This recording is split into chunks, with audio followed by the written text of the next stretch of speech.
Santai aja guys. Saya ini cuma ada duit 6.000 hari ini. 6.000 duit saya. Tidak ada saya pusing. Tidak ada saya pusing. Abang kan banyak duit. Kata siapa saya banyak duit? Saya tuh terlihat banyak duit karena orang pada saat butuh ada pada saya. Orang utang kadang nggak saya ada gitu. Padahal bukan berarti saya punya, kebetulan ada gitu. Sehingga masalah mereka teratasi gitu. Ya.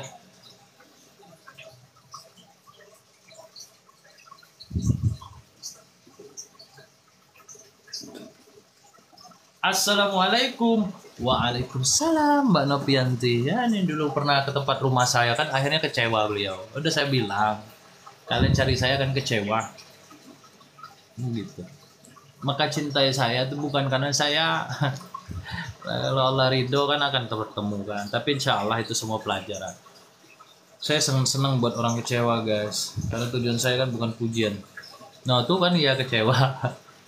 Ya nggak apa-apa, udah saya bilang keluarga saya, siapapun yang mencari saya dalam hal apapun itu bukan kehendak dan tujuan daripada Allah. Itu semua karena dia memaksakan saya, nggak apa-apa, biarkan mereka kecewa. Nanti mereka belajar. Ternyata mengharap manusia itu pasti akan kecewa. Ya, pasti, nggak saya aja, siapapun. Orang yang disayangi ya kan ternyata mengkhianati. Ya. Nggak apa-apa guys, nikmati aja perjalanan hidup. Yang jelas saya tidak benci.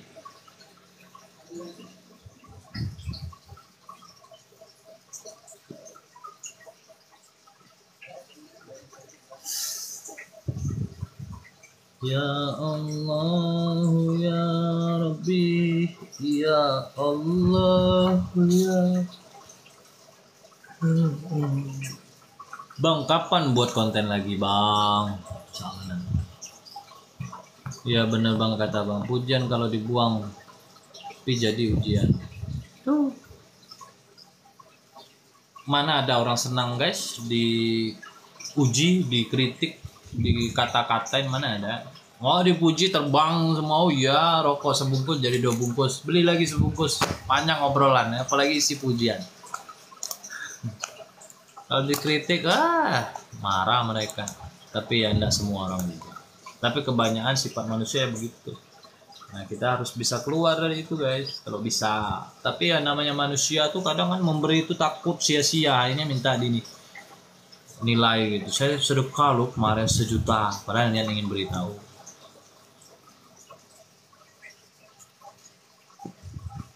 Jadi penuh bang, rumahnya bang Iyas dah pacak, ngepor lagi lah, ada kursi sekarang ya, ada kursi penuh sekarang guys.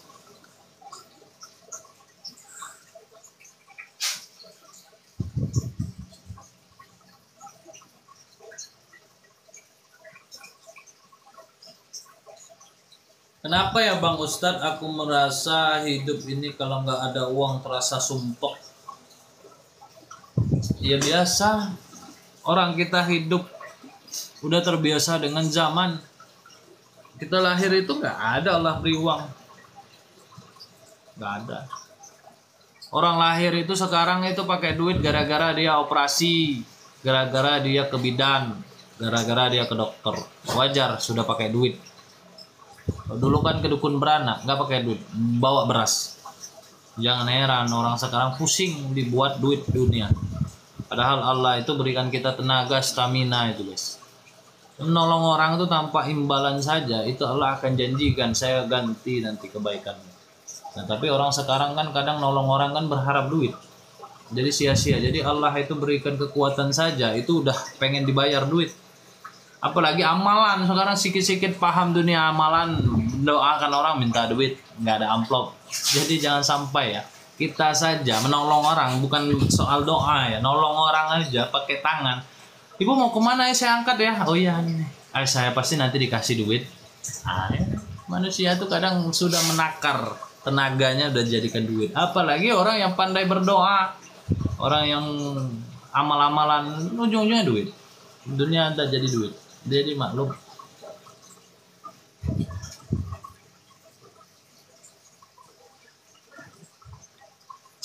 Makanya mencintai apa menyayangi, jangan 100% ya bang. Kalau dikecewakan apa yang disakiti oleh ya bang. Oh iya, mencintai dan menerima cinta itu semua sama-sama akan siap kecewa. Tapi bang, kita kan hidup butuh duit. Siap, semua orang butuh duit. Nggak ada butuh duit. Kita makan beras juga harus dibeli. Kita juga kan nggak berkebun gitu. Tapi carilah yang berkah. Nanti Allah beri. Percayalah. Nggak ada ceritanya kita berdoa turun duit. Tetapi Allah berikan kekuatan kita dan tidak mengharap dari apa yang kita berikan kepada orang maupun tenaga atau nolong, maka orang sendiri nanti akan memberi. Itulah rezeki. Bang, dalam spiritual, bang izin pamit siap. Bang, dalam spiritual benar enggak jualan minyak macam buat mencegah dalam kebaikan? Bang, spiritual benar enggak jualan minyak seperti buat mencegah? Gimana, tolong diperjelas lagi. Saya paham tapi lebih diperjelas lagi aja pertanyaan. Dunia ini udah sangat kacau balau sekarang bang. Gitu ya. Enggak dunia, kita yang kacau balau. Kita bang yang kacau balau. Dunia ini udah kayak gini, emang udah ada di Al-Quran. Kita merasa kacau balau karena kita nggak kembali ke Quran dan hadis. Makanya ada bahasa kembali ke Quran dan hadis. Itu maknanya inilah lo yang saya katakan. Ini lo sudah ada di Al-Quran. Ini lo. Nah, maka kita akan siap. Oh, sudah sepertinya ada masanya. Gitu. Jadi kita yang sadar. Ya serbang uang mulu bang, hidup ada, ya nggak apa-apa. Maka di posisi semua serba uang, kita nggak serba uang. Maaf bang, izin turun ya, mau istirahat. Siap, terima kasih bunda. Makasih ya. Bang, bawang tunggal bisa ngobatin darah tinggi kah bang? Bisa.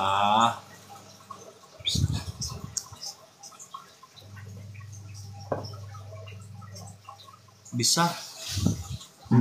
Ini. Lihat tuh bang, hukum di negeri ini kacau enggak? Enggak kacau bagi orang yang beriman. Enggak kacau. Enggak kacau bagi saya, tapi bagi manusia itu kacau. Sebanyak apapun orang duit dan dia merasa dia bisa membeli hukum dan itu berhasil, ingatlah, bukan berarti dia sudah buruk dan melakukan hal tersebut dia berhasil karena duit. Dan sekaya apapun orang ataupun tidak kaya, namun dia diponis dengan hukuman, lalu karena nggak ada duit tidak meringankan hukuman, bukan berarti Allah tidak mengatakan itu adil. Ya, kalau Allah inginkan dia mati maupun se-Indonesia memponis dia mati, Allah akan matikan dia. Walaupun lewat hukuman mati. Kalau Allah belum matikan dia, walaupun dengan cara dia menyogok sini situ, kalau Allah mau katakan belum ya belum. Kenapa? Kata Allah, biarlah aku yang tahu. Karena manusia ini tidak tahu, kita merasa baik, belum tentu kita baik. Kita ini seperti ikan dalam air tuh tidak sadar dia dalam air. Kita nggak sadar di dunia ini kita menghirup udara. Kita tuh yang kita sadar itu akal dan nafsu diberi. Makanya itu yang kita sadari selama ini. Coba kalau kita akali selama ini kita bernafas, kita sadari kalau kita selama ini hidup, kok bisa gitu. Nggak akan terjadi keadilan. Kita merasa kita sudah merasa adil. Menurut saya sih ya. Itu bawang tunggal kalau buat darah tinggi mananya bang, dalam satu hari 2 aja sebelum sarapan pagi saat kita mau tidur. Pesan dari guru ngaji saya, menolonglah dengan ikhlas, nggak usah berharap imbalan atau bertaruh. Itu syariat, itu materi. Apa yang dipesankan itu siapapun berhak memesankan, tetapi menjalankan itu yang payah. Hidup sudah tergantung dengan duit, mau kayak manapun duit itulah yang akan jadi ambisi orang. Makanya ilmu gampang Allah tarik gara-gara imannya tergoda. Ya, yang datang tukang beca, aduh nggak ada duitnya ini. Yang datang pakai mobil, aduh banyak nih duitnya. Makanya Allah akan mudah banget ngerubah iman orang. Dan apabila diberi, ambillah, tapi sebagian harus disedekahkan kembali. Ya betul, itu syariatnya begitu. Bang, bawang tunggal bisa buat terapi vertigo tidak bang? Bisa. Bisa. Pesan aja guys. Bisa. Duit puyang aku duit. Akhirnya duit lah yang menghancurkan kita. Ya kan? Yang haram jadi halal. Ujung-ujungnya utang, riba. Nah, ujung-ujungnya nanti jual-jual sesuatu hal di rumah. Lama-lama jual diri pula. Dunia ini duit. Tapi bang, kita kan butuh duit. Butuh, siapapun butuh duit. Tapi kita tahu, makanya kita diberi kesehatan untuk bekerja. Bekerja nggak mesti harus kantor, nggak harus jadi pedagang karena nggak ada modal. Bekerja, carilah barang bekas rongsokan jadi duit juga. Tapi karena nafsu, gengsi, nggak mau cari rongsokan. Siaplah, susah. Ya siap, pesenlah di admin ya. Cak lagu alam bah dukun bay judul duit. Yang penting kerja ya bang, penting berkah. Iya, doa minta ya Allah berkahilah hidupku. Udah itu aja. Nanti Allah minta ya Allah turunkan rezeki, nggak turun-turun. Dia doa bisik-bisik seakan Allah dengar. Tapi ketika dia sudah selesai berdoa, selesai sholat, dia nggak jaga sikap, dia ngatain orang. Ya, sedangkan doa bisik seakan-akan Allah dengar. Ada berdoa dalam hati seakan-akan Allah dengar. Emang Allah ada ketika kita sholat saja? Enggak ada cerita kita berdoa langsung Allah berikan duit.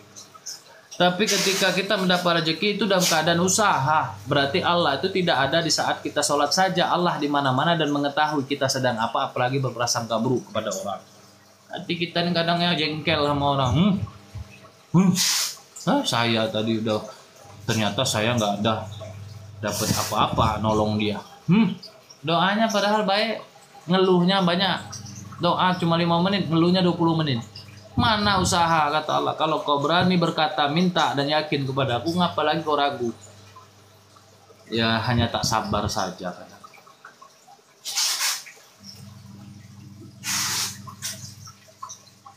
Ya kan?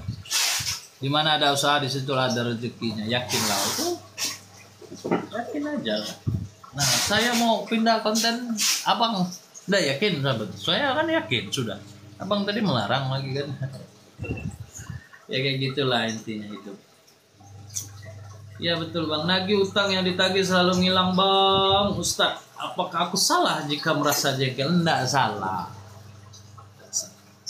Tapi engkau tak ikhlas. Anggap aja hutangmu saja tak dibayar. Ya. Berarti utangmu pun tak dibawa mati. Apalagi duit yang kita punya, apalagi rumah yang kita punya, apalagi alis yang kita punya, apalagi mata yang kita punya. Busuk semua nih nanti nih, busuk semua. Kalau kita ikhlas, kita nggak takut mati, apalagi hanya sekedar dilarikan uang. Tapi bang, saya kan dalam keadaan terdesak, gimana bang? Makanya pelajari perkara hutang. Orang berutang itu guys, kalau sudah jatuh tempo dia tak bayar, apalagi niatnya sengaja. Itu sama seperti kita bersedekah dari yang kita utangkan. Dia berutang 100.000, tetapi jatuh tempo dia menghindar. Alasannya banyak, tapi niatnya itu sengaja tak mau bayar. Beda sama orang yang benar-benar nggak ada.